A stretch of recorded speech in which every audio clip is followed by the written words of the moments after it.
Welcome to Good Sex at NYU, a podcast about sex, relationships, health, and mental health in a sex-positive space. So if you're looking for sometimes serious, sometimes funny, and always sex-positive discussions, then you're in the right place.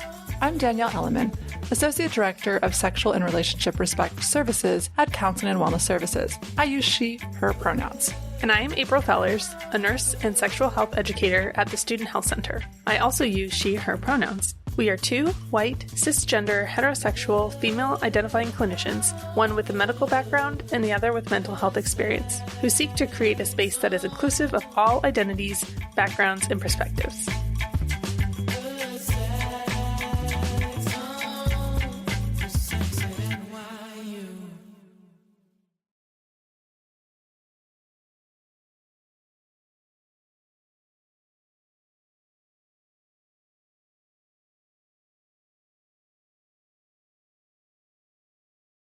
Today on the podcast, we are joined by Caroline Grunwald. Caroline is a graduate of Princeton University, where she concentrated in anthropology and received a certificate in gender and sexuality studies. Her thesis explored the influence of hookup culture on the sexual health of college women. She is currently a student at NYU School of Public Health, pursuing a master's of public health with an emphasis on reproductive health care. Welcome to the podcast, Caroline. Would you like to share your pronouns with our listeners and anything else that you want to share with our listeners while we're at it? Yeah, of course. So I use she, her pronouns, and yeah, I'm very happy to be here. Thank you for having me. Awesome. Well, thank you for joining us. We have a set of questions that we might use today, but we want this to be an equitable space and want you to be able to feel like you can turn any of the questions around on us. We're more than happy to answer any of those questions. You can bring up any other questions that, we haven't brought into the conversation, and really just want you to feel like, it's just a conversation between the three of us and you have a say as well. We'll start with, can you tell us one thing you like about being part of the NYU community? Yeah, it's been about a month, and so far it's been great, especially, coming from a smaller undergraduate campus. I think just being a part of the city has also been amazing again. I grew up here, so it feels really nice to be back. But I also think, from all the people that I've met at NYU so far, everyone carries themselves with such intention. It really seems like they know what they want to get out of their NYU experience and what they want to get out of the city. And they're also enthusiastic. And I think that's just a really nice energy to be around, is, seeing everyone's very particular passions when they come together has been amazing. Yeah. Passion exudes passion. So it's like being around people who are passionate, confirms your own passion. Yeah. So. Can you tell us who your first crush was? Maybe it was a real person, literary person, or someone on TV, or maybe it's a current crush that you'd like to share with us.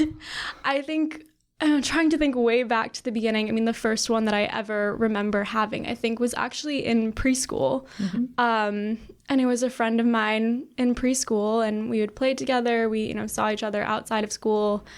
But I just remember somehow, even though I was 3 years old at the time, just immediately just having this idea of, oh, this is, who I'm going to marry, which is a very, childlike, juvenile way to think about those things. But I think, I don't know, even from a young age, just the idea of having a crush felt very exciting. Mm-hmm. Yeah. Mm-hmm. What happened with this crush? Unfortunately, we are no longer in touch, Okay. But I will always remember him. Just had to check up. I want to make sure we didn't have marriage already. And, no, that would be a crazy arc, but got to start somewhere. Yeah. Well, where I'm from, that's not an unusual arc. So, can you tell us a little bit about your journey in learning personal boundaries and developing communication skills and what that's looked like for you? Yeah, from a more sort of general perspective, I'm an only child and I'm very close with my parents. So I think I grew up in a household where kind of that type of open communication was very encouraged, that there wasn't really much that was off limits. And so I think, from a starting point, that encouraged me to be, very vocal about how I was feeling.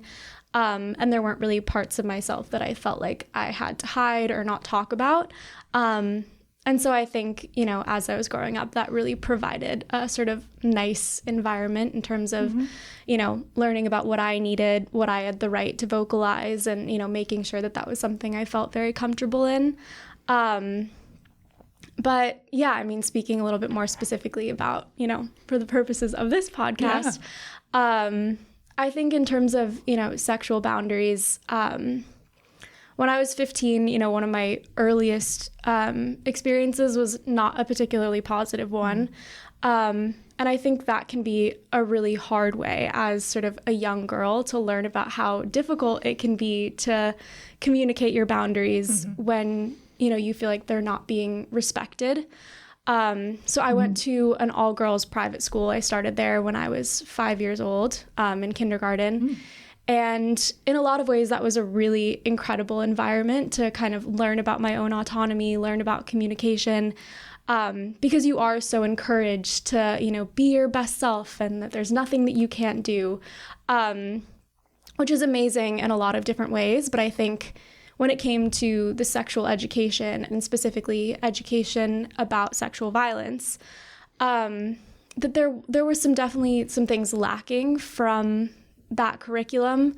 Specifically, I think sexual violence was always framed as something that would happen in the far future. And it would be because, maybe you're drinking at a frat party in college, or you're walking home one night and there's a stranger following you on the sidewalk. That those were really the two main images that I had of, okay, this is where I will confront those issues. And now I'm being, told how to handle it in those situations. And I think, it gave a great understanding of some of, the more black and white kind of around those issues. But I think there's so much gray area. And of course, and sometimes it does happen. It's a stranger on the sidewalk, or, you are drinking at a party. And, those are experiences. I mean, the curriculum they were giving us was coming from somewhere, but I just don't think it was a full picture. And so I was very confident that I was going to be able to articulate my boundaries and stick with them really no matter what came my way. And I think, the reality was a little bit more difficult, and that I realized that there were some people where, I could very explicitly state exactly what I wanted and what I didn't want.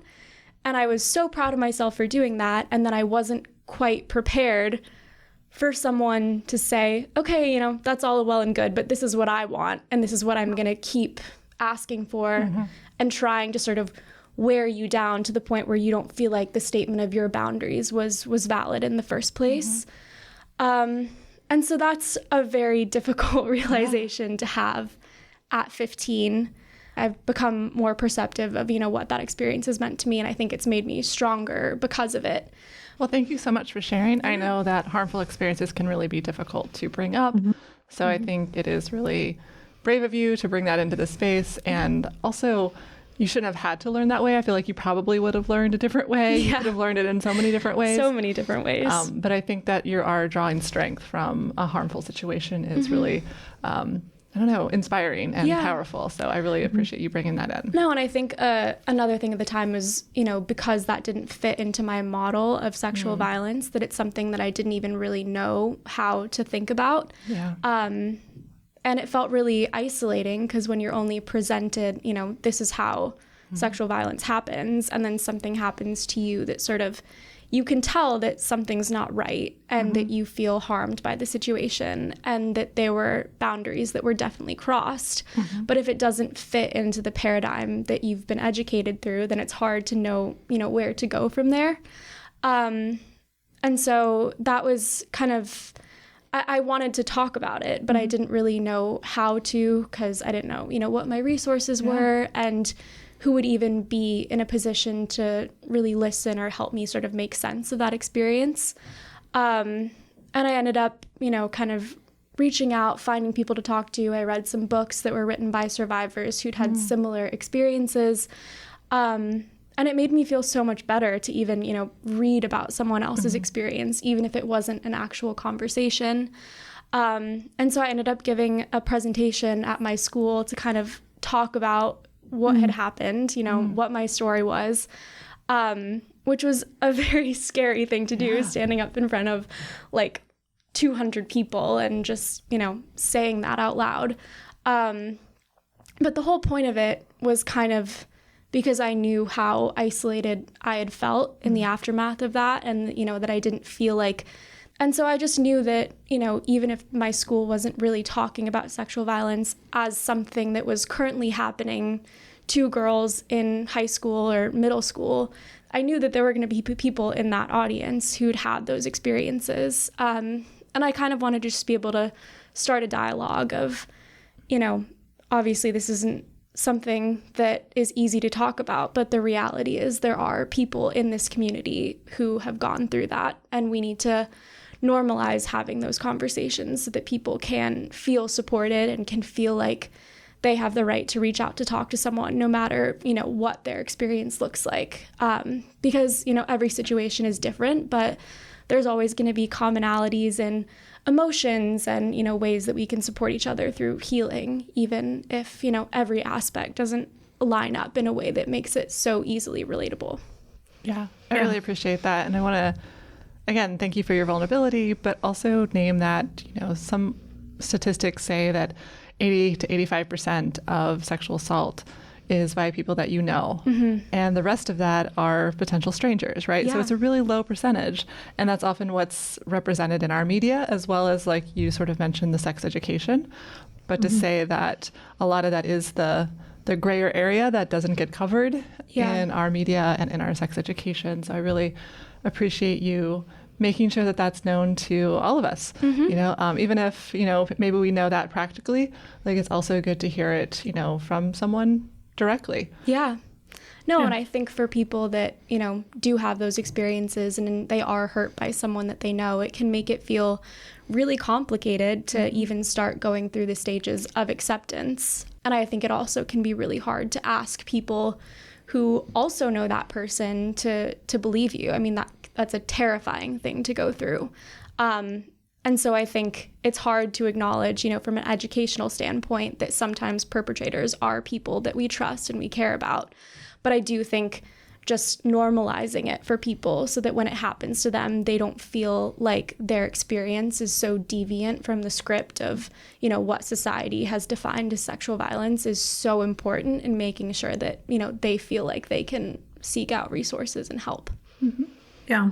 I think it's really wonderful that your school allowed you to share, and really brave that you wanted to share. And I'm really resonating with what you're saying, and especially want to call out what you said a bit ago about that this wasn't your fault.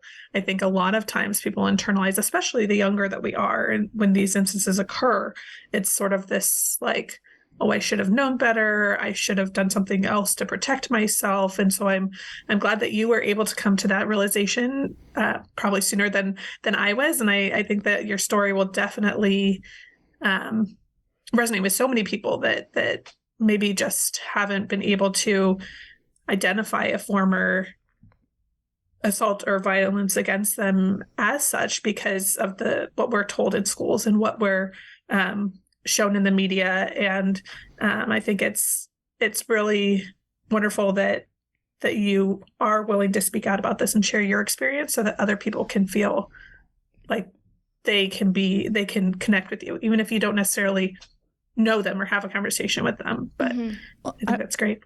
I also want to just add that one of the things that April and I do quite a bit on this podcast is talk about some of the negative ideologies that are really the underlying root causes of sexual and relationship harm.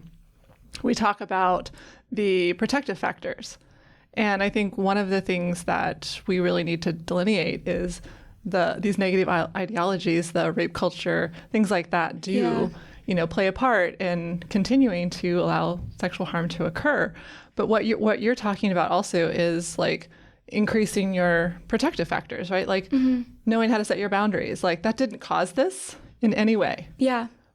But like having a sense of like your boundaries and feeling safe to implement them is maybe sometimes different, but that's a protective factor. It's not going to protect you 100%, but Yeah. it makes us feel like we have a little bit more control. And when, something like this happens to someone, they feel out of control. And so in any ways that we can to try to help increase the ability to control and navigate like things that we, can in the situation, I think is helpful. Yeah. So yeah, I just wanted to add that in, that I think that, learning our boundaries, sometimes we talk about our boundaries needing to be crossed or pushed, but in this way, like that isn't something that like we want people to experience. But I think like when you're talking about, oh, like maybe I wanted to try this, that's when you push the boundary, not when it comes to, listening and honoring someone's boundaries when it comes to sex. So Exactly. yeah. Can you share with us a little bit about how you react in conflict and things that you wish you would have known about conflict earlier in your journey, and how you kind of navigate these difficult conversations? Yeah, I mean, I would say I'm a pretty non-confrontational person. I don't like arguments. I don't like raising my voice or having, someone else's voice be raised at me. And I think I've sort of realized that you can be sort of a non-confrontational person, someone who doesn't like to express a grievance in that way, and still be really good at having difficult conversations and coming to resolutions. I think it's more about just approaching conflict as a conversation rather than something that needs to feel like an argument or like a power struggle. And so I would say in my life, that's really how I've tried to frame those things, is, calmly and rationally trying to express my feelings, but not wanting those to kind of escalate into something that feels like, it needs to be more heated and less thoughtful than it could be. Yeah, I think that's important to acknowledge that sometimes we have this image of conflict that it has to be raised voices, and it doesn't necessarily have to be. It's still, we're not agreeing, but we need to have a conversation. Yeah. What were some of the dominant messages that you grew up with around sex and relationships, and how did that shape your experience? I mean, again, I think coming from a single-sex school, there was a lot of emphasis on, autonomy, and there was a lot of, positivity in the messaging around sexuality, but it was still, very heteronormative. And I think, there was sort of an expectation that, your experiences will probably be first happening, with a boyfriend and someone that you really care about. And I don't think they were always kind of in line with sort of how sexual practices in my generation have kind of evolved. Because I think, with hookup culture and everything, there's a completely different landscape for sexual experiences that I think a lot of people my age are kind of trying to navigate in their own way. And so I think, the messaging was definitely positive. I never felt, shamed or like there weren't things that I could explore or there weren't people that I could talk to. But I also think, when that was coming from adults, it wasn't always kind of in line with sort of what sexual culture is like now for teenagers and young adults, because I do think it's morphed into a whole different thing that definitely incorporates elements from, the last 100 years of dating and sexual practices. But it's also kind of taken on some new things that I think that, people that were in positions to give advice to me weren't necessarily aware of, and probably didn't want to have to be aware of. Yeah. So I'm curious then if, the sex ed at school and I don't know what it was like at home, but if that wasn't sort of the most educational, and you know that there are different things happening within your generation, I'm curious what kinds of steps you've taken to educate yourself about sexual health, and any other resources or tools that you found particularly helpful. Yeah. I think, in terms of the things that you couldn't really get from adults or from sex ed classes, I think I was definitely taught about, safety in a lot of important ways, from those resources. But I think in terms of learning sort of what that sexual landscape is like, it was really coming from just, being a teenager, being in my early 20s and kind of living in that culture.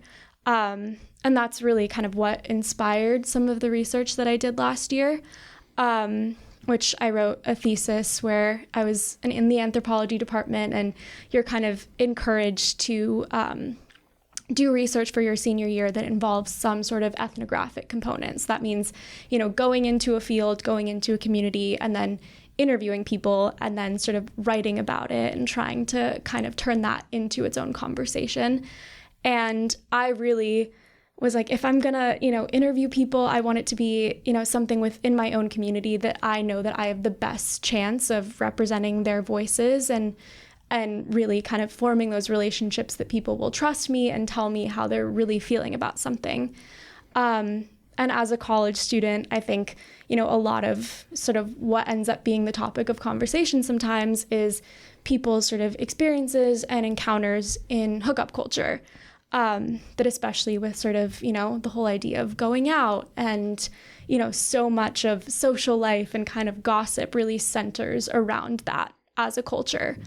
But I think I realized, people were talking about their specific sexual experiences, but they weren't really kind of openly acknowledging or kind of trying to dissect the culture that they're a part of. And I don't think there was really any sort of guidebook or educational resource on that culture. And so, I decided to go out. I interviewed 20 people, and most of them were people that I already had fairly established relationships with, which was really nice because it made sure that, I knew that they were going to be comfortable telling me, about their sexual experiences, and that I would, do everything that I could to protect their anonymity and represent them in a way that they felt was comfortable for them and represented what they were trying to say. And that was just a really incredible experience, being able to, talk to all of these women. And I do think, to kind of get back to the question a little, I think that the way that people are learning, especially, women, speaking from my experiences, is through talking to each other. And that kind of ended up being the framework for my research, was this idea of sort of the debrief, which is kind of the idea of, people having these experiences with hookup culture, whether that means directly, hooking up with someone or just being a person who is in that culture and is inevitably kind of touched by it in different ways. And then kind of coming together and, either, recounting what they did the night before, or kind of just, having these conversations to acknowledge, this is what's happening and this is the way that it's making us feel.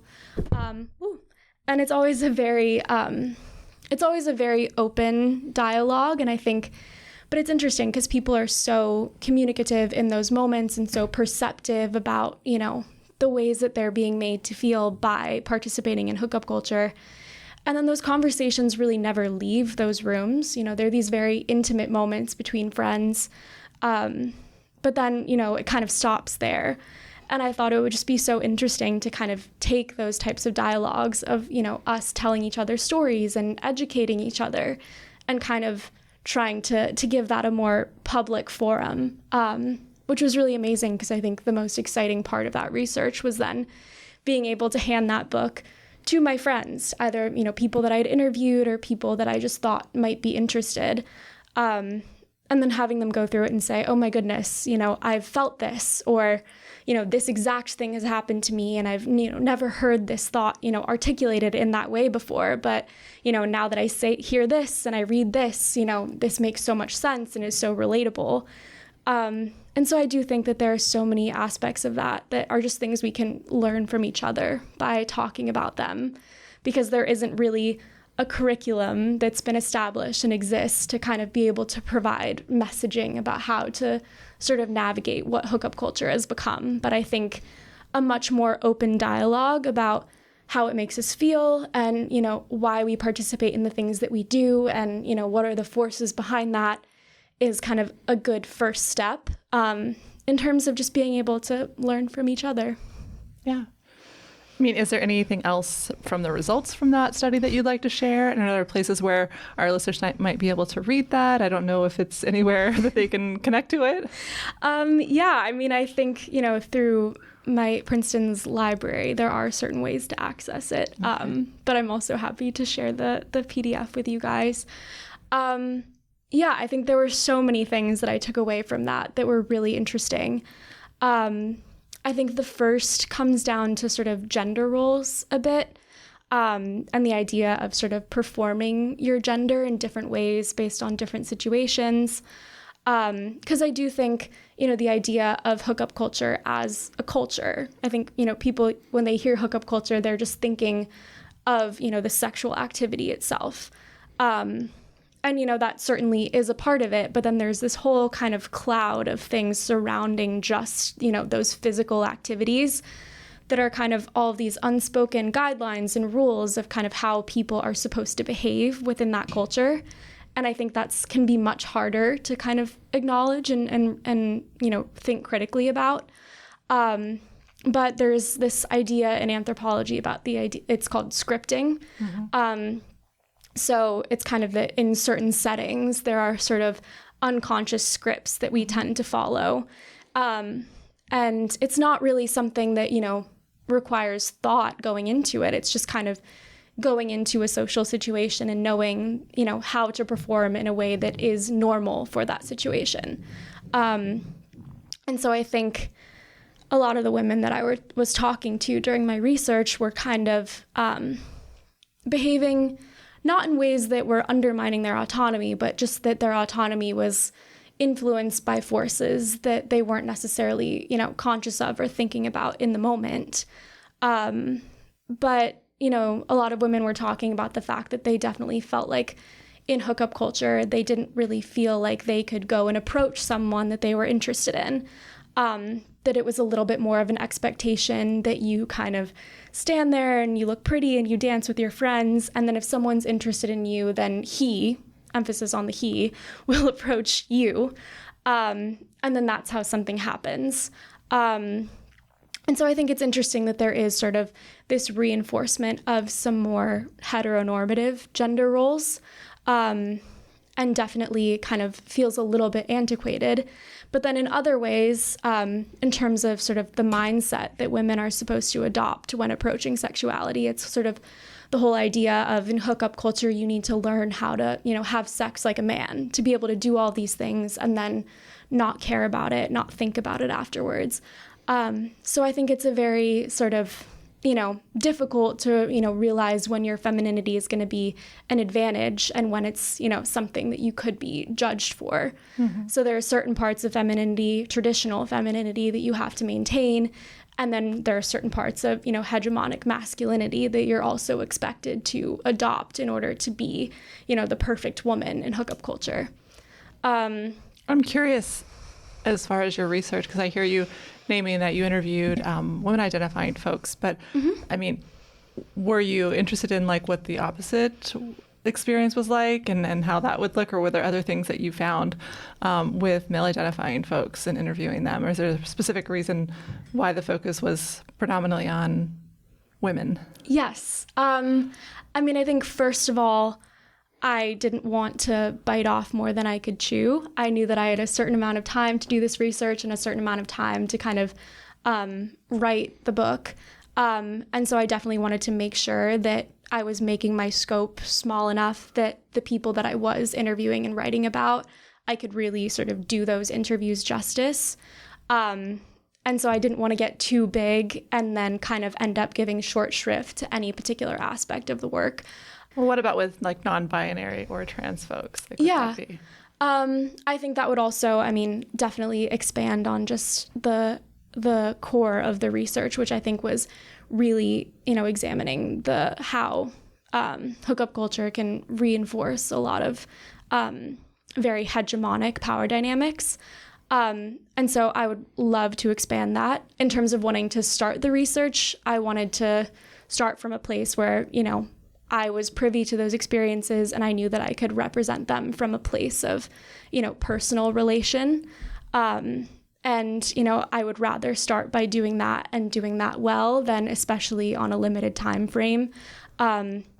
Speaking to people where, I can't as personally relate to those experiences and then represent them in a way that didn't feel truthful. But I do think, the project is something that I definitely want to keep working on, and I want to figure out ways to have those interviews and keep having those conversations in ways that does feel comfortable and transparent and truthful as well. Yeah, one of our other guests said, who is a professor, that their research is me-search. I really love that term. Yeah. Because I think Go ahead. I was just say that I feel like we've had other folks on, like, going back to you're talking about gender norms and saying how female identifying folks need to be more masculine in the way that they approach hookup culture, in not getting attached, not having feelings of, in the process and whatnot. And I think that we've had both female identifying folks who were like, I'm okay with that, but people that I've hooked up with are not and want more. And we've also had male identifying folks that are not comfortable with hookup culture and want more of the emotional connection. And I just think that that's interesting that, even in doing this, that the kind of like hookup culture in general is seen to be more masculine dominating, and that those are the driving feelings. Whereas, it's not, it's more nuanced than that. And there are people on both sides that are comfortable with it and not comfortable with it. Exactly. Yeah. I think sort of the main kind of crux of the issue that I got down to was that hookup culture as sort of a system is very rooted in patriarchy. And that doesn't mean that every woman who participates in it, is inherently oppressed by that fact. It just means that it's worth acknowledging that there are a lot of different parts of that culture that are more designed in the interest of, the hegemonic heterosexual man. And I think there's still, great things that women get out of it. It's not to say that every woman is suffering all the time if she chooses to participate in it. But I do think, based on, again, specifically the research that I did, I think there's a lot of people that do feel really confused by those experiences, because I think it's less about, interpersonal communication and more, kind of adhering to what sort of those unspoken guidelines are. Because I think, communication is, if anything, it's kind of discouraged, where there's so much that's just not talked about. And emotions are kind of thought of as, that's like the worst thing that you can do is admit that you have feelings for someone, which I think is just such an interesting concept, because it's really trying to separate emotional intimacy with physical intimacy, when I think, at least historically, those are two things that have been so intertwined. And I don't think it should be thought of as, crazy or horrific if, they do start to cross over a little bit, because I think that can be a very natural thing. That doesn't mean that, you should be with that person, but it warrants communication. Yeah, I hear that. I also am hearing that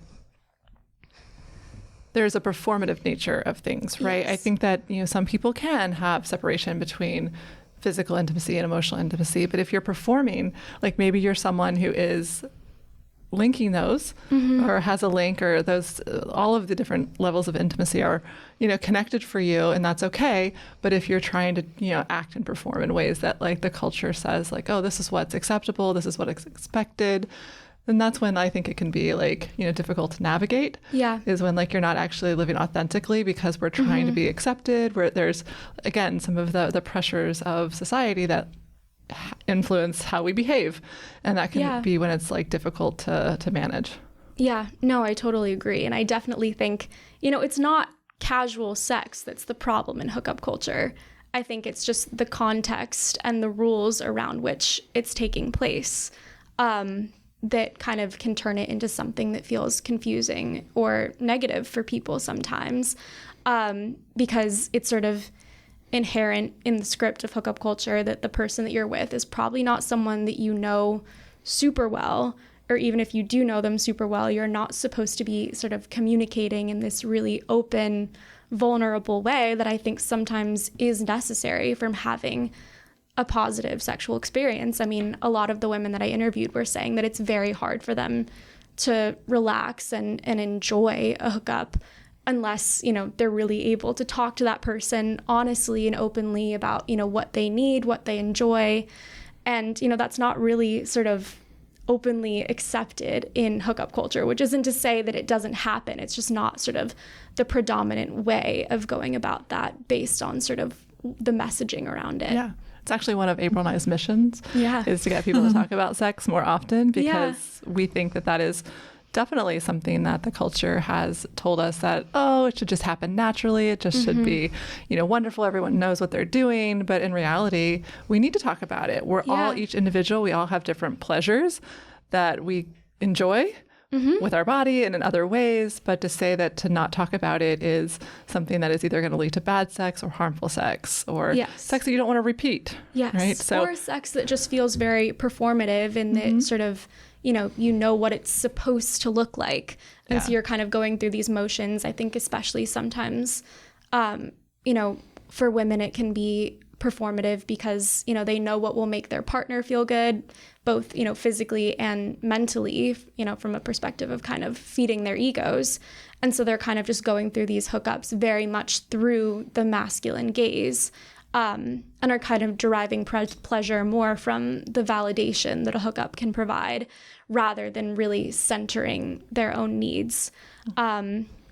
Which I think, it's kind of become sort of a second nature experience for a lot of the people that I was talking to, of kind of just not expecting that any sort of personal pleasure was something that was going to come out of that experience, and kind of, being okay with it, which I also, don't think is necessarily the fault of specific partners, because it's, also the culture that's making women feel like they, can't ask for what they want or, try to start that dialogue because they feel like it's going to be awkward, or that's just not the relationship that they have with that person. Mm-hmm. I was thinking similar along the lines of you, Danielle, of the, just the idea that people don't talk about the hookups. I feel like a hookup specifically is when communication is the most important, right? Yeah. And I think that could really help people feel empowered to share what they're looking for in this hookup. And if a female identifying person is looking for pleasure for themselves, I think that is a great place to speak up about that. And I think that this speaks to a lot of the, like, what we see in our media and what we see or are taught in schools or from our friends, in terms of what you said about the female identifying folks know, quote unquote, what their partner wants, but I don't know, like everybody is different and everybody has different wants and needs and things that bring them pleasure. And, so maybe those are really unsatisfying experiences for both people, because the one on the one side, they're just not communicating. And so I think that's, it's really interesting that's the research that you've, or what you found in the research. And I feel like there's so many better ways that people could be experiencing pleasure and intimacy and if there was more communication. Yeah. Well, I think we talked about this a little bit as well, like how, porn influences some of those things, like our expectations or what we think other people want. But definitely, when we think about pleasure, I'm wondering if you can share with us a little bit about like how your experience or understanding of pleasure has evolved over time, especially considering maybe this research that you've done. But I think oftentimes we think of sex and we have a specific definition. Yeah. But maybe there's, additional things that we need to include in our definition and focusing on pleasure. Yeah, definitely. I mean, I think sort of what I learned the most from this research is that it really is, I think, for the women that I was interviewing, very contingent on comfort and communication.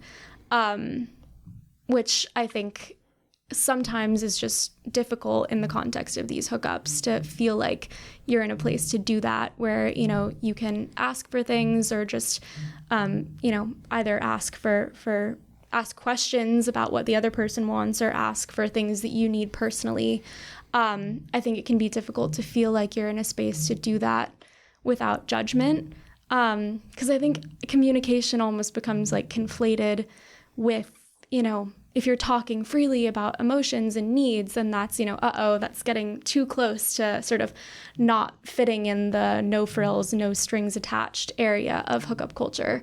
And so I think it's dangerous for pleasure and just for, personal safety when everything is dependent on, as April was saying, sort of thinking that you know what the other person wants and assuming that, what you're doing by sort of going through these motions is going to be good for that other person because, you haven't asked them, you haven't talked about it. And even if you are talking about it, I mean, sometimes the sort of very separated nature of hookup culture can even kind of get in the way of feeling like you really can be honest in those moments. Which again has nothing to do with sort of the idea of casually having sex. I don't want to, have that be confused because I do think, there must be ways out there for people to kind of have those desires realized in a way that doesn't involve them compromising sort of their emotional needs and, their ability to be vulnerable in terms of asking for what they want. But I do agree with you, Danielle, that porn has definitely had a huge effect on sort of the way people assume that sex should happen. And also some potentially sort of violent ways, because I do think there's, a lot of messaging in porn that there's supposed to be this emphasis on a very, a power dynamic that's not necessarily something that needs to be really visible in, even heterosexual sexual experiences. But there's kind of this script that's changing to kind of include more like choking or even hitting someone that I think based on what people are seeing in the media has started to feel so much more normal to them, to the point where that's something that's now happening in hookup culture without even, being asked about before, that's something that has kind of just been absorbed into a sexual script. And which isn't to say that, people don't enjoy that type of behavior. It's just, it should be talked about first. And I think that is even a slap on the rear end. Yeah. Right? Yeah. Like, we need to talk about that. If you're going to put your arms around my neck and we need to have a conversation before that's happening. Yeah. And so I think that's just, one of the frightening aspects of it is that, behaviors that in any other context would be perceived as openly violent are something that are kind of just becoming normal in the context of hookup culture. Which isn't to say that those things, can't happen in a hookup. I just think it's really, again, it all goes back to the communication. Yeah. And it shouldn't be sort of just, a type of like casual violence where, you can just assume that someone is going to be comfortable with something just based on sort of the casual nature of the circumstances. Yeah. Well, this has all been really fascinating. Thank you for doing the work and bringing it to the podcast. Yeah. I'm wondering if you can share maybe a little bit more about how, specific cultural or religious beliefs have influenced your view on sex and relationship, and if there has been any kind of conflict or tension that has arisen in that realm. Yeah, I mean, I would say, again, from both the point of culture and religion, I don't think either of those things has really inhibited the way that I've thought about, sexuality in my experiences so far. But I don't know, I think, again, going from, an environment that did feel very empowering, and the messaging around female sexuality, was very sort of reassuring. I do think, then going into my undergraduate experience and realizing that there was still a lot of misogyny around and that I didn't really always like the way that female sexuality was talked about. I think that has sort of made me want to talk about it more, almost to just push back against that.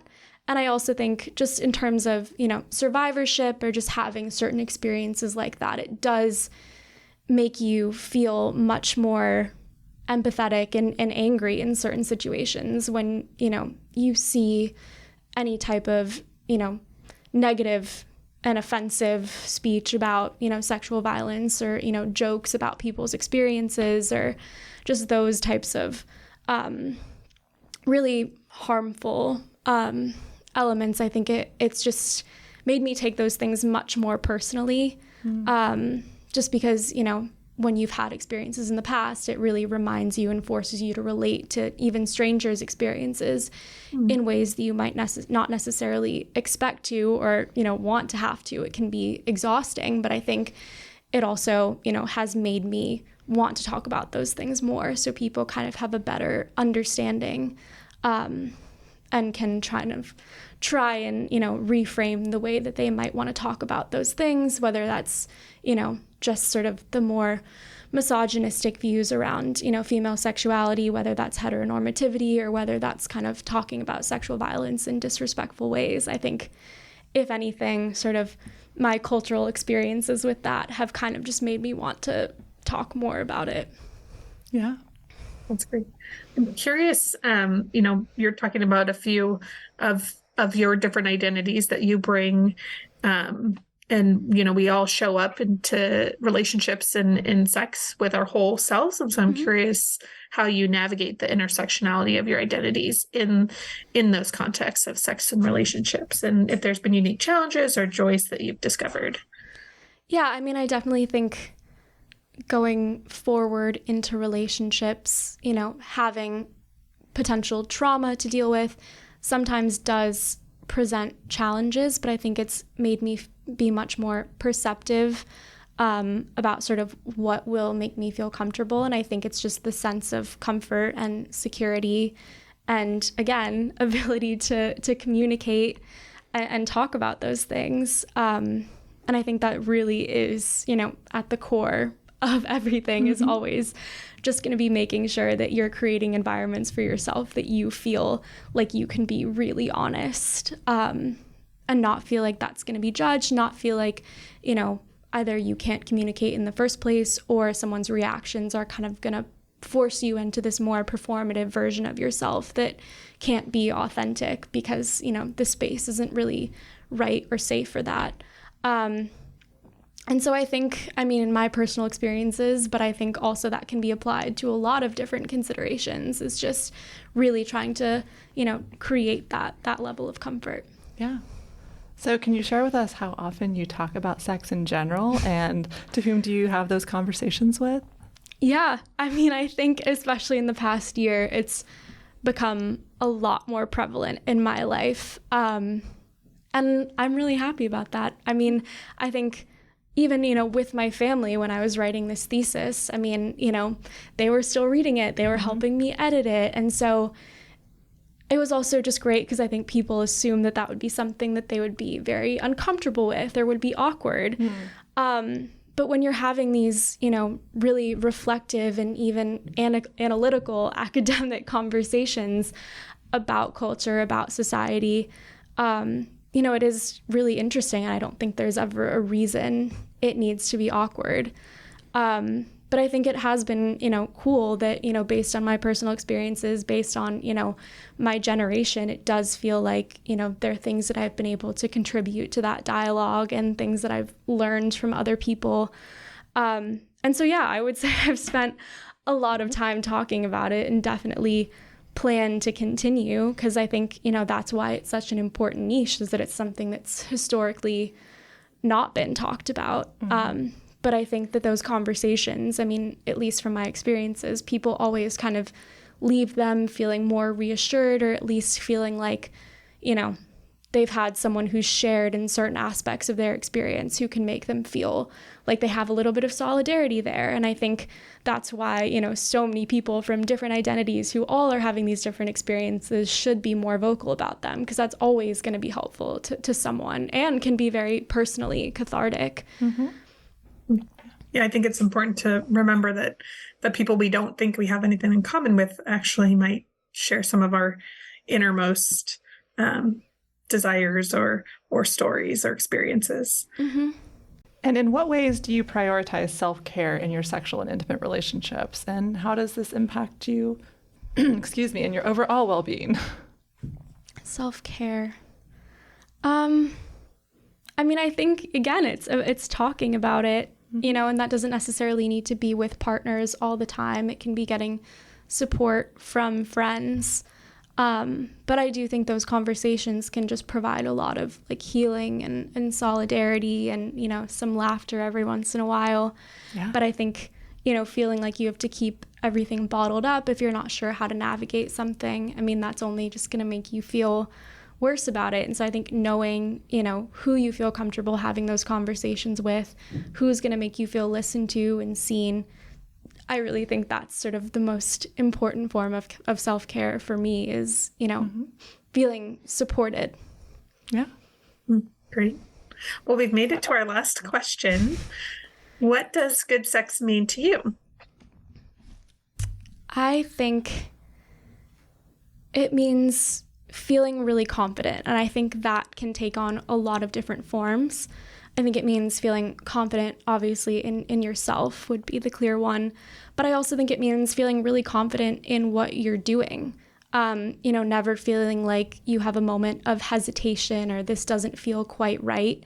And then when you do have those moments, kind of leaning into them and talking about them so that, you know, at every single stage, you're feeling really enthusiastic about what's happening and really confident that the other person is on the same page. And I think, you know, when you lean into all of those different meanings of confidence and making sure that it's, you know, from a point of personal fulfillment, but also from the point of the shared experience, I really think that, you know, that's the way that those experiences are going to be both respectful and pleasurable.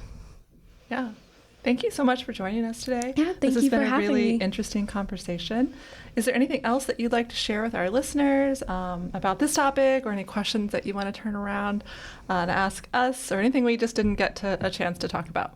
Yeah, I think I would just say that it's important to know that you're probably not going to feel like you have all the answers in terms of, you know, trying to understand whether it's sort of a broader sexual landscape or exactly what you want. But I think it's just important to ask questions and talk about it and kind of be okay with the fact that it's going to feel a little messy and confusing sometimes. Because I don't think, you know, there's sort of a perfect landscape or environment for any one particular type of sexuality in the world right now. It's just kind of acknowledging, you know, what's out there, acknowledging the way that it makes you feel and kind of trying to figure out your individual role in it and really like holding on to that individuality. And it can be hard. I mean, especially again, speaking from the perspective of my research and hookup culture, I think, you know, it can sometimes feel like you're damned if you do and damned if you don't, because there are certain ways of participating that can make you feel negatively. And then, you know, if you also decide to distance yourself from it, then, you know, because it's such a pervasive force for so many people, it can feel like, you know, you're almost being excluded or, you know, you aren't desired. But I think really prioritizing, you know, what makes you feel good and being really introspective about those things and why they make you feel good and what specifically you're getting from those encounters. I just think thinking about those things and talking about them is so important because I think so many of us are just having similar experiences and similar emotions about those things. It sounds like finding community and belonging as well. Yes, definitely. Yeah. So yeah, I think whatever sort of that idea of the debrief means to you, finding the people that you feel comfortable sharing those things with and feel like they're going to understand what you're saying and can support you and make you feel validated and help you work towards figuring out what's going to feel the best to you is really a really valuable experience. Awesome. Well, thanks again for being here. Are there places that people can find you if they want to? I know you said that the Princeton Library for the book, but what about if there's any other places if people want to connect later, if you feel comfortable? Yeah, I'm happy to share my NYU email. I'm always happy to have, you know, conversations about this stuff. I love hearing people's perspectives and talking about it more. So that's cbg9160@nyu.edu. But yeah, I'm happy to chat with anyone about anything. That's great. Thanks for being available for our listeners and our community. So thank you so much. It was great having you here. Thank you. If you have questions about the podcast or anything we talked about today, please feel free to reach out to us at goodsex.podcast@nyu.edu. This email address is monitored during business hours and may take 3 to 4 days for follow-up. We are definitely open to critical and thoughtful feedback. as we didn't cover everything in this episode and might have said something that was inaccurate or that had a negative impact on someone. If you have questions about your sexual health and are an NYU student, you can connect with our Student Health Center sex expert at sexpert@nyu.edu or schedule an appointment through the Student Health Center portal. Look at our show notes for additional information and resources, including organizations, articles, books, and videos. If you have urgent mental health concerns, safety issues, or you are worried that someone might have caused harm to you, or that you might have caused harm to someone, then you can contact NYU's Confidential Wellness Exchange at 212-443-9999. Chat with them using their mobile app or email them at wellness.exchange@nyu.edu.